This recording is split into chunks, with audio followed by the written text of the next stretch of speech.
So we're on the topic of spring home selling tips and more cleaning considerations.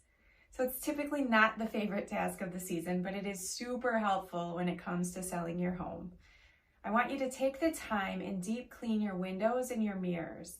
If you can, open up all those windows and let some of that Wisconsin fresh air in your house after it's been closed up for these long winter months.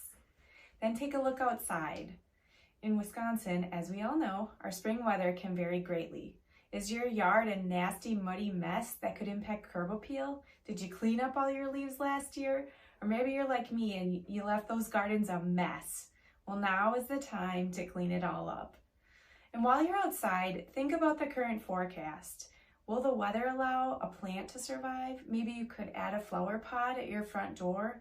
Things like this really help your curb appeal. And the front of your home is usually the first impression for buyers, so it's worth a little extra effort.